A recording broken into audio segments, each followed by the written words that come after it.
The Prophet ﷺ said, there is no day in which Allah subhanahu wa ta'ala frees more people from the fire of hell than the day of Arafah. وَإِنَّهُ لَيَدْنُو عَزَّ وَجَلَّ. And He continues to draw closer and closer subhanahu wa ta'ala. ثُمَّ يُبَاهِي بِهِمُ الْمَلَائِكَةِ.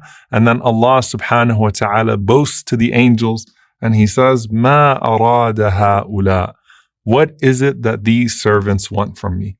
SubhanAllah, this is obviously best manifested on the day of Arafah at Arafah.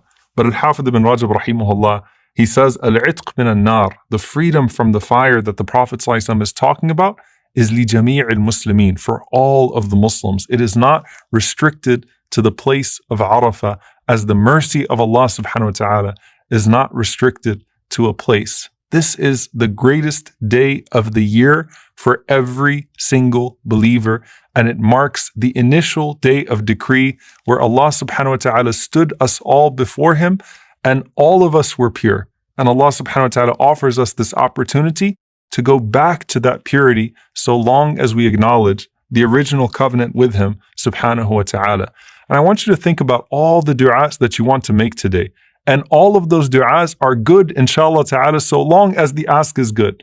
But there should be no greater desire on this day than to be amongst al-utaqa, to be amongst those that are freed from the fire. And there's this beautiful scene of Hakim ibn Hizam radiyallahu ta'ala anhu, the nephew of Khadija radiyallahu anha, where he comes and he stands on the day of Arafah and he frees 100 slaves. And I just want you to think about the scene of 100 people being freed from slavery. And he calls out to Allah subhanahu wa ta'ala as the people are crying and he says, هَذَا كُلُّهُ لِلَّهِ. Oh Allah, this is all for you as we seek to be freed from the fire. And subhanallah, as the people see him and as the people are crying, some of them said, رَبَّنَا هَذَا عَبْدُكَ قَدْ أَعْتَقَ عَبِيدَكَ وَنَحْنُ عَبِيدُكَ فَاعْتِقْنَا. Oh Allah, this is your slave and he has freed your slaves and we are all your slaves. So free us all, O Allah, from the fire. Ali ibn Abi Talib radiyallahu ta'ala anhu says that لَيْسَ فِي الْأَرْضِ يَوْمٌ إِلَّا وَلِلَّهِ فِيهِ عُتَقَاء. That there isn't a single day of the year except that Allah subhanahu wa ta'ala frees some people from the fire. And this is very important, by the way, in Ramadan and in Dhul Hijjah, that it's not that these days are the only days or those nights are the only nights in which you could be redeemed. It's not that you have to wait for Laylatul Qadr or wait for the day of Arafah. It's that these are the times in which there are more people that are freed, more people that are forgiven than any other time of the year. And he said, there is no day in which Allah subhanahu wa ta'ala does not free people from the fire. And he says, and there is no day in which Allah subhanahu wa ta'ala frees more people from the fire than the day of Arafah. So he says, so continue to say on this day, Allahumma a'tiq raqabati min al-nar wa awsi' li min al-rizq al-halal wasrif anni fasaqat al-jinni wal-ins. O Allah, free my neck from the fire and bestow upon me plentiful, permissible sustenance and remove from me the evil of jinn and man. This is the day in which the main thing you want is that this is freed from the fire, just as that day in which you stood before Allah subhanahu wa ta'ala and you told Allah subhanahu wa ta'ala, you are my Lord and I want to come home. I want to come back to Jannah for which I was created bi'idhnillahi ta'ala, where my father Adam alayhi salam originated from.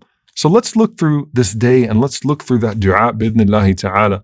And if you think about the confidence and the certainty that you're supposed to have in your dua, that's on any day that you should have that certainty. What about this day of Arafah? The Prophet ﷺ said, خَيْرُ الدُّعَاءِ دُعَاءُ يَوْمِ عَرَفَةٍ. That the best dua is the dua of the day of Arafah. So the Prophet ﷺ said, any dua on this day, this is the best day of dua, period. And then he said, and the best of what I and the prophets before me have said is La ilaha illallah wahdahu la sharika lah, lahul mulk wa lahul hamd, wa huwa ala kulli shay'in qadir. There is no God but Allah. He has no partner. To Him belongs the dominion. To Him all praise is due. And He is able to do all things.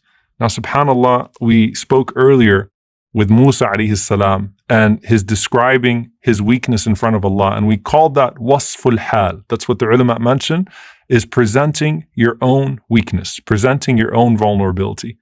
What's even greater than that is acknowledging Allah subhanahu wa ta'ala's greatness and affirming that greatness. And sometimes that is sufficient of a dua.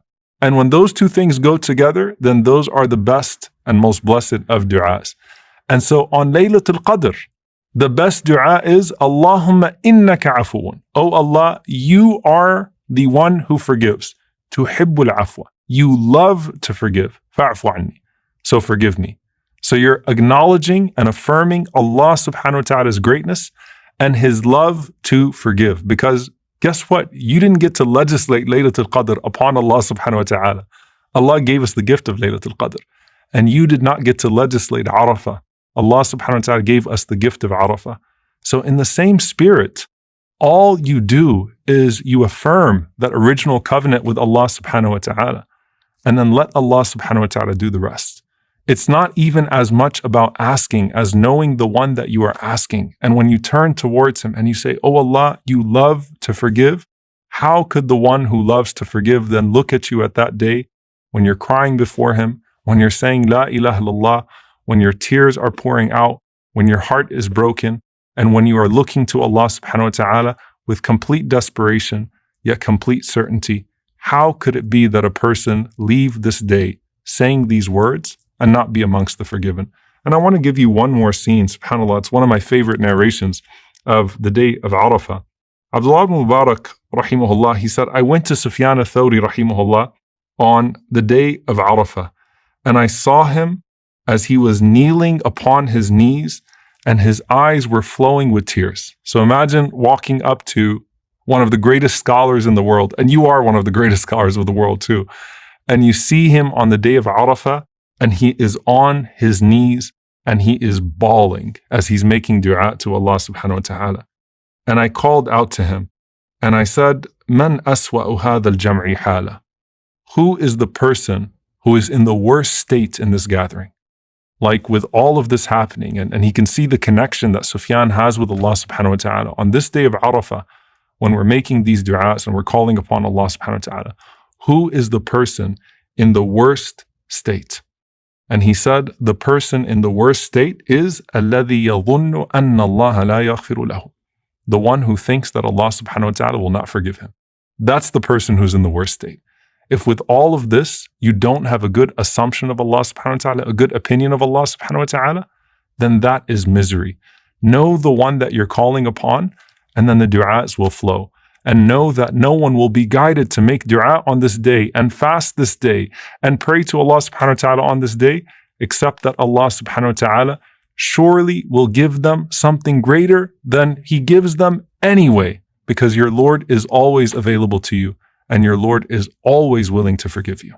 لا إله إلا الله وحده لا شريك له له الملك وله الحمد وهو على كل شيء قدير.